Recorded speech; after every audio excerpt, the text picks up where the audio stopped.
It is July 31st, and I welcome you to the audio edition of St. Giles in the Word. Today we will read from Mark 13 and 2 Samuel 9 in the New International Translation. We begin today in the Gospel of Mark. As Jesus was leaving the temple, one of his disciples said to him, "Look, teacher, what massive stones! What magnificent buildings!" "Do you see all these great buildings?" replied Jesus. "Not one stone here will be left on another. Everyone will be thrown down." As Jesus was sitting on the Mount of Olives opposite the temple, Peter, James, John, and Andrew asked him privately, "Tell us, when will these things happen? And what will be the sign that they are all about to be fulfilled?" Jesus said to them, "Watch out that no one deceives you. Many will come in my name, claiming, 'I am he,' and will deceive many. When you hear of wars and rumors of wars, do not be alarmed. Such things must happen, but the end is still to come. Nation will rise against nation, and kingdom against kingdom. There will be earthquakes in various places and famines. These are the beginnings of birth pains. You must be on your guard. You will be handed over to the local councils and flogged in the synagogues. On account of me, you will stand before governors and kings as witnesses to them. And the gospel must first be preached to all nations. Whenever you are arrested and brought to trial, do not worry beforehand about what to say. Just say whatever is given you at the time, for it is not you speaking, but the Holy Spirit. Brother will betray brother to death, and a father his child. Children will rebel against their parents and have them put to death. Everyone will hate you because of me, but the one who stands firm to the end will be saved. When you see the abomination that causes desolation standing where it does not belong, let the reader understand. Then let those who are in Judea flee to the mountains. Let no one on the housetop go down or enter the house to take anything out. Let no one in the field go back to get their cloak. How dreadful it will be in those days for pregnant women and nursing mothers. Pray that this will not take place in winter, because those will be days of distress unequaled from the beginning when God created the world until now, and never to be equaled again. If the Lord had not cut short those days, no one would survive. But for the sake of the elect whom he has chosen, he has shortened them. At that time, if anyone says to you, 'Look, here is the Messiah,' or 'Look, there he is,' do not believe it. For false messiahs and false prophets will appear and perform signs and wonders to deceive, if possible, even the elect. So be on your guard. I have told you everything ahead of time. But in those days follow that distress. The sun will be darkened, and the moon will not give its light. The stars will fall from the sky, and the heavenly bodies will be shaken. At that time, people will see the Son of Man coming in clouds with great power and glory.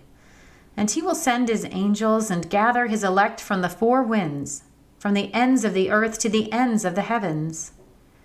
Now learn this lesson from the fig tree. As soon as its twigs get tender and its leaves come out, you know that summer is near. Even so, when you see these things happening, you know that it is near, right at the door.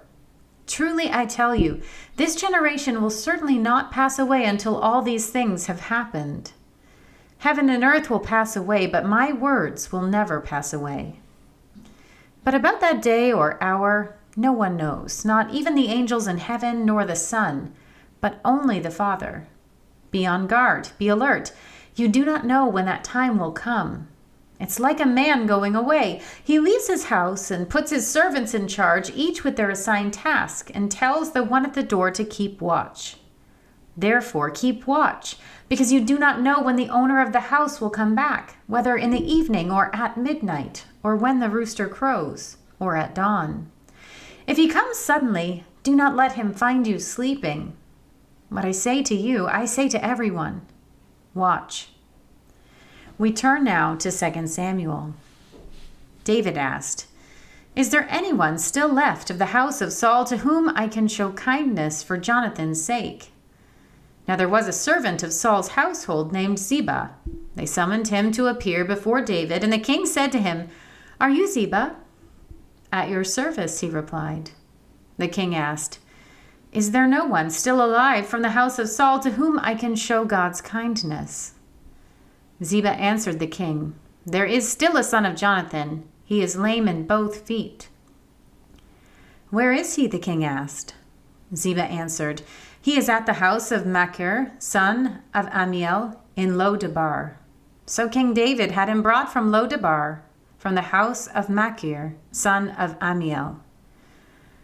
When Mephibosheth, son of Jonathan, the son of Saul, came to David, he bowed down to pay him honor. David said, "Mephibosheth." "At your service," he replied. "Don't be afraid," David said to him, "for I will surely show you kindness for the sake of your father Jonathan. I will restore to you all the land that belonged to your grandfather Saul, and you will always eat at my table." Mephibosheth bowed down and said, "What is your servant, that you should notice a dead dog like me?" Then the king summoned Ziba, Saul's steward, and said to him, "I have given your master's grandson everything that belonged to Saul and his family. You and your sons and your servants are to farm the land for him and bring in the crops so that your master's grandson may be provided for.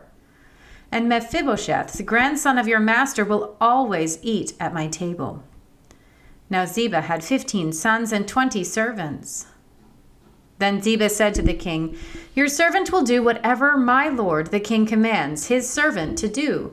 So Mephibosheth ate at David's table like one of the king's sons. Mephibosheth had a young son named Micah, and all the members of Ziba's household were servants of Mephibosheth. And Mephibosheth lived in Jerusalem because he always ate at the king's table. He was lame in both feet. Here ends our reading for today.